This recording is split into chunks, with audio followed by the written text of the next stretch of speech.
जय हिंद बच्चों, स्वागत है आप सभी का हमारे YouTube channel SR education logic में। बच्चों, अध्याय 4 द्विघात समीकरण का आज हमें पढ़ना है उदाहरण नंबर 17वां। देखिए क्वेश्चन क्या कह रहा है। क्वेश्चन थोड़ा सा बहुत ही इंटरेस्टेड है एंड बहुत ही टॉपिकल है, यानी कहने का तात्पर्य है कि बहुत ही इमेजिन वाला है। तो इसको थोड़ा सा हम ध्यानपूर्वक पढ़ेंगे और देखेंगे, समझने की कोशिश करेंगे। ये बिल्कुल कठिन नहीं है, थोड़ा सा मैजिकल क्वेश्चन है और जितना ही ध्यानपूर्वक हम इसको पढ़ेंगे उतना ही अच्छा हमसे आएगा। देखिए क्वेश्चन क्या कह रहा है। क्वेश्चन कह रहा है कि 13 मीटर व्यास वाले देखो यहाँ पास ये आकृति भी हमारी बुक में दी गई है। तो यहाँ सबसे पहले आप देख लो कि 13 मीटर व्यास वाला एक वृत्ताकार पार्क। तो देखो ये ए हो गया और ये बी हो गया, ठीक है ना। ये दो बिंदु हैं, वृत्त की परिधि पर स्थित दो बिंदु हैं। और ये कहाँ से होकर गुजर रही है ये रेखा? ये गुजर रही है आपके वृत्त के केंद्र से होकर के गुजर रही है, इसीलिए ये क्या कहलाएगी? ये वृत्त का व्यास कहलाएगी। और इसकी दूरी कितनी है? 13 सेंटीमीटर है, ठीक है ना। परिसीमा के एक बिंदु पर एक खंभा इस प्रकार गाड़ना है कि, तो देखो ये पार्क की परिसीमा हो गई। पार्क की परिसीमा मतलब ये चारों ओर इसकी परिसीमा है और इसका व्यास कितना है? 13 सेंटीमीटर का है, ठीक है। तो एक खंभा इस प्रकार गाड़ना है कि इस पार्क के एक व्यास के दोनों अंत बिंदुओं पर बने फाटकों, अब देखो इस व्यास के दोनों सिरों पर, ठीक है ना। ये व्यास हमारी एक रेखाखंड कहलाएगी। तो एक सिरा हो गया ए और दूसरा सिरा हो गया बी, ठीक है। तो पार्क में दोनों सिरों पर बने हुए हैं गेट। पहला गेट हो गया हमारा ए और दूसरा गेट हो गया बी, यानी टोटल इसमें दो गेट बने हुए हैं। कौन कौन से हैं? पहला गेट है ए और दूसरा गेट है बी, ठीक है ना। तो देखिए इसी तरह से बोल रहा है कि दोनों अंत बिंदुओं पर बने फाटकों ए और बी से खंभे की दूरियों का अंतर। तो देखो खंभे से दूरियों का जो अंतर है, यहाँ पास ये मान लिया गया है कि बिंदु पी पर क्या कर दिया गया है? खंभा लगा दिया गया है। तो खंभे की दूरियां जो हैं, तो सिरे ए से खंभे की दूरी हो जाएगी ए पी और सिरे बी से खंभे की दूरी हो जाएगी बी पी। तो जब आप ए पी में बी पी को घटाओगे तो उसका अंतर है 7 मीटर, ठीक है ना। यानी इन दोनों जो दूरियां हैं फाटकों की और खंभे के बीच की दूरियां हैं। ये पी जो है आपका, ये खंभा है, यहाँ मैं लिख दे रहा हूँ। पी है आपका खंभा, ए जो है ये है आपका फाटक, और एक फाटक और है वो आपका है बी। और ए बी जो है, ए बी जो है वो है आपका व्यास, ठीक है। अब जब ऐसी स्थिति बनेगी तो यहाँ पास देखो 90 डिग्री का कोण बन रहा है, और जब 90 डिग्री का कोण बनेगा तो ये कौन सा त्रिभुज कहलाएगा? ये हमारा कहलाएगा समकोण त्रिभुज। और समकोण त्रिभुज में दूरियां ज्ञात करने के लिए हम इस्तेमाल करते हैं पाइथागोरस प्रमेय, ठीक है। तो पाइथागोरस प्रमेय की सहायता से हम इन दूरियों को क्या करेंगे? ज्ञात कर लेंगे। तो यहाँ पास देखो क्या है, इसका अंतर 7 मीटर है। क्या ऐसा करना संभव है? यदि है तो दोनों फाटकों से कितनी दूरियों पर खंभा गाड़ना है ना। दोनों फाटकों से कितनी दूरी पर आप खंभा गाड़ दो कि दोनों फाटकों से दूरियों का जो अंतर आए वो कितना आए? 7 मीटर आए। चलिए अब हम थोड़ा कुछ समझ लिए यहाँ, अब आगे हल करेंगे तो और समझ में आ जाएगा और इसका सॉल्व भी हमको मिल जाएगा। तो सबसे पहले हम ये मान लेते हैं कि माना बिंदु P पर खंभा स्थित है ना। माना कहाँ पास है बिंदु P? परिधि पर है। माना वृत्त की परिधि के बिंदु P पर खंभा स्थित है। ऐसा हमने मान लिया है कि बिंदु P पर हमारा खंभा स्थित है, ठीक है।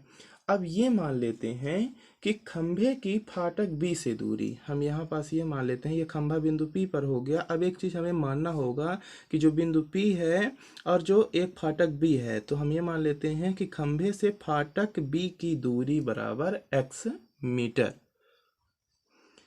तथा इसके साथ ही अब एक देखिए दूरी क्या हो गई। एक फाटक से खंबे की दूरी हो गई बीपी और दूसरे फाटक यानी ए से हो जाएगी खंबे की दूरी बीपी। अब हम देख लेते हैं कि फाटकों से या फाटक और खंभे के बीच दूरियों का अंतर, या कि ए लिख लेते हैं, इस प्रकार से लिखेंगे जैसे यहाँ लिखा है ए और बी से खंभे की दूरियों का अंतर, ऐसे लिखेंगे जैसे क्वेश्चन में लिखा है ना, सेम इसी लाइन को उठा के लिखेंगे। लिखा है ए और बी से खंभे की दूरियों का अंतर। तो अंतर को हम दूरियों का नाम भी लिख लेते हैं, एक का नाम है AP और अंतर है तो -BP। और देखो इनका अंतर बोल रहा है 7 मीटर हो, तो अंतर हो गया 7 मीटर। उम्मीद करते हैं आपको समझ में आया होगा।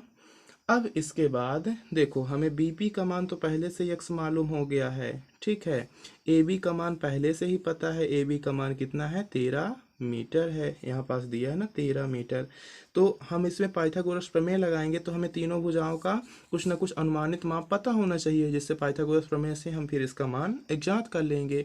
तो देखो हमें BP का मान तो x मिल गया, अब हमें निकालना है AP का मान। तो यहाँ BP को कर दो पक्षांतर, तो यहाँ बचेगा AP बराबर, ये BP का मान कितना है, BP का मान है x। तो यहाँ देखो किस में है, माइनस में है, तो इधर आएगा तो ये हो जाएगा BP प्लस में, और इधर क्या हो गया प्लस का 7 हो जाएगा। अब देखो BP का मान कितना है, BP का मान है x, तो AP बराबर BP का मान x धन 7। देखो AP का मान कितना आ गया, x धन 7 मीटर, BP का मान कितना आ गया x मीटर। अब उसी प्रकार से जो हमारा व्यास है, व्यास क्या है AB, तो व्यास AB बराबर कितना है, तो आप लिखोगे व्यास AB बराबर जितना उसका मान है, तो व्यास AB का मान है आपके पास 13 मीटर। अब आप यहाँ पास देखो हमारा ये त्रिभुज बना हुआ है APB। APB कैसा त्रिभुज है, समकोण त्रिभुज है। तो आप यहाँ पास देख रहे हो कि कोण APB कितने डिग्री है, कोण APB बराबर 90 डिग्री, ठीक है। अब जब ये 90 डिग्री होगा तो यहाँ पास आपको एक लाइन लिखना होगा, समकोण त्रिभुज, समकोण त्रिभुज APB में हम कौन सी प्रमेय लगा सकते हैं, इसका नाम है पाइथागोरस प्रमेय। तो हम समकोण त्रिभुज में पाइथागोरस प्रमेय से इसको सॉल्व करेंगे। तो जो हमारी पाइथागोरस प्रमेय होती है वो होती है कर्ण का वर्ग बराबर लंब का वर्ग प्लस आधार का वर्ग, ठीक है। तो देखो कर्ण की भुजा कौन सी है, कर्ण की भुजा है AB, तो कर्ण का मान कितना है 13, तो 13 का हो जाएगा वर्ग। फिर देखो लंब की भुजा कौन सी है, लंब की भुजा हम मान लेते हैं कि ये वाली है BP, तो इसका मान है x, तो x का हो जाएगा वर्ग। आधार की भुजा हम मान लेते हैं कि ये AP है, तो इसका मान है x प्लस 7, तो हो जाएगा x प्लस 7 का वर्ग, ठीक है। अब जब आप 13 का वर्ग करोगे तो आपको तो पता होगा 13 का वर्ग करने पे हमें 169 प्राप्त होता है। ये एक्स स्क्वायर है, रहने दो। यहाँ लिखा a प्लस बी का होल स्क्वायर, इसी सर्व समीकरण से, तो a का एक्स का स्क्वायर यानी a का स्क्वायर, फिर प्लस 2ab होता है, तो 2 तो 7 दूनी 14, ये हो जाएगा आपका 14x plus B square. B square का मतलब ये 7 का वर्ग, तो 7 सता 49, यहाँ हमको मिल जाएगा 49, ठीक है। अब इसके बाद हम वहाँ 169 को भी इधर ट्रांसफ़र कर देंगे, तो इधर हमारा बचा 0 बराबर ये एक्स स्क्वायर और एक्स स्क्वायर है, तो ये दोनों आपस में जुड़ जाएंगे, तो ये हमारा बन जाएगा 2x का स्क्वायर। फिर ये प्लस 14x है, तो 14x, ये प्लस का 49 है, ये माइनस का आ जाएगा 169, ठीक है।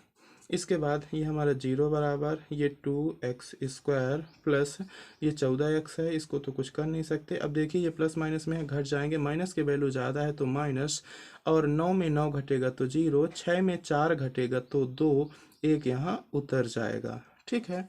इस प्रकार से हमारा ये समीकरण बन गया। अब चाहो तो आप इसको उठा करके LHS को RHS में लिख सकते हो, और समान रूप के रूप में इसको लिख सकते हैं, कोई समस्या उसमें नहीं है। अब इसके बाद देखिए हम एक काम और यहाँ कर सकते हैं, और वो काम ये करना है कि हम इसमें से दो कॉमन ले सकते हैं। यदि आप दो कॉमन ले रहे हो तो यहाँ आपको मिलेगा 0 = 2 × x² प्लस 2×7=14 और 60×2=120। ठीक है, तो यहाँ पास हमें मिल जाएगा -60। अब दो हम पक्षांतरित करेंगे, यहाँ गुणे में आएगा तो बटे में तो कट जाएगा।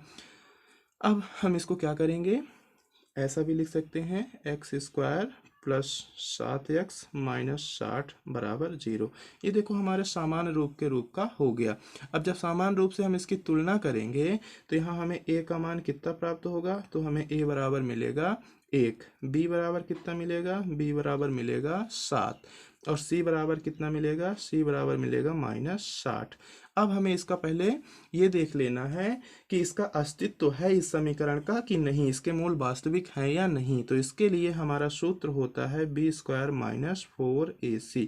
ठीक है, इस मान में हम इनको रखते चलते हैं। तो देखो b का मान है 7, तो 7 का वर्ग -4 गुणे a का मान है हमारा 1 गुणे c का मान है -60।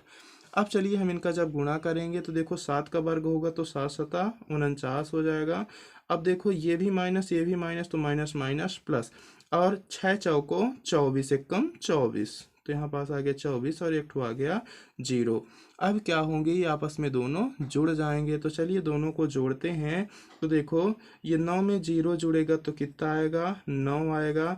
4 में 4 जुड़ेगा तो 8 आएगा, और 2 यहाँ उतर जाएगा। आप देख रहे हो यहाँ पास हमें प्राप्त हुआ 289। अब जो 289 है वो बड़ा है 0, यानी हमारी कंडीशन बन रही है b² - 4ac बड़ा 0। तो जब b² - 4ac का मान 0 से बड़ा है तो हमें दो मूल प्राप्त होंगे, दोनों वास्तविक होंगे और आपस में असमानता व्यक्त करेंगे। इसलिए इस समीकरण के हम मूल ज्ञात कर सकते हैं। तो हम श्रीधराचार्य के सूत्र की सहायता से इसका मूल ज्ञात कर लेंगे। तो आप देख रहे हो कि हमने सूत्र यहाँ लिख लिया है। तो देखो b का मान कितना है, b का मान हमें प्राप्त हुआ है 7, और एक माइनस का चिन्ह हमारा सूत्र से हो जाएगा तो माइनस, और b का मान 7 plus minus under root b² - 4ac का मान हमें पहले से ही मिल चुका है और वो मिला है हमको 289। तो हमें यहाँ अंडर रूट के अंदर लिख देना होगा 289। अब दोबारा हल करने की जरूरत नहीं है, अपान 2 गुणे a। तो a का मान हमें मिला है 1, तो यहाँ पास हमें लिख देना है 1। अब चलिए हम इसका वर्गमूल निकाल के लिख देते हैं। तो ये -7 प्लस माइनस अंडर रूट 289। तो 289 किसका वर्गमूल होता है, वो होता है 17 का। तो यहाँ पास आ गया हमारा 17 और बटे 2 1 कम 2। अब एक बार हमें लेना है धन चिन्ह, तो यहाँ हम लिख देंगे धन चिन्ह से। ठीक है ना, क्योंकि इसके वास्तविक और असमान मूल प्राप्त होंगे। तो एक बार धन चिन्ह लेंगे और यहीं बगल में लिख देते हैं ऋण चिन्ह से। तो एक बार हमें धन चिन्ह लेना है और एक बार ऋण चिन्ह लेना है। तो ये हमें मिल जाएगा x बराबर -b -7 प्लस का चिन्ह है, क्योंकि हम प्लस चिन्ह लिए हैं 17/2। तो यहाँ हमें मिल जाएगा बराबर, देखो ये प्लस माइनस में है तो 17 में 7 घट जाएगा तो ये बचेगा 10/2।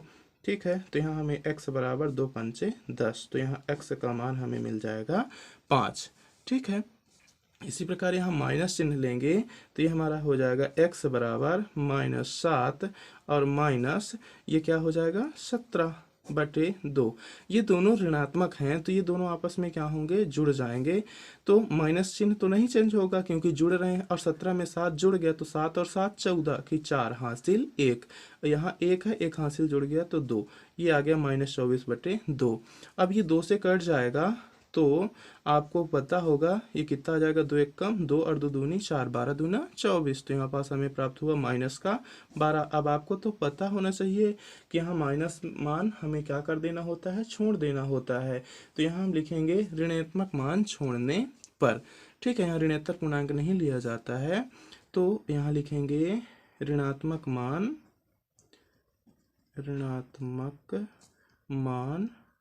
छोड़ने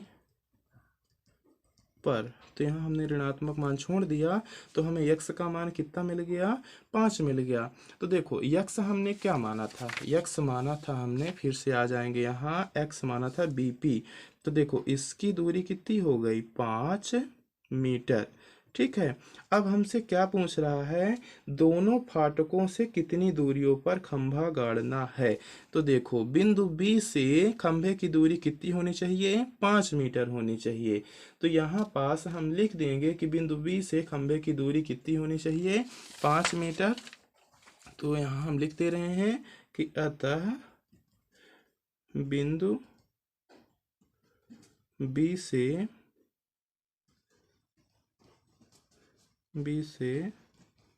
खंभे, बिंदु बी या इसी को हम फाटक भी बोल सकते हैं, फाटक बी से खंभे की दूरी। तो इस खंभे की दूरी को हमने क्या लिखा था, बीपी बराबर कितने मीटर, 5 मीटर। और इसी प्रकार फाटक ए से खंभे की दूरी, तो ये क्या थे हमारी, ये थी हमारी एपी। तो एपी का जो मान हमें प्राप्त हुआ है, एपी बराबर हमें मिला है x+7। तो ये हो जाएगा x का मान 5 धन 7। तो ये हमारा हो जाएगा एपी बराबर 7 5 12 मीटर। ठीक है। तो फाटक ए से खंबे की दूरी कितनी हो जाएगी, 12 मीटर, और फाटक बी से खंबे की दूरी हो गई 5 मीटर। ठीक है बच्चों, इस प्रकार से ये इसके आंसर हमको मिल जाते हैं। दोनों बिंदुओं से हमने फाटकों की दूरी को बता दिया है। धन्यवाद बच्चों।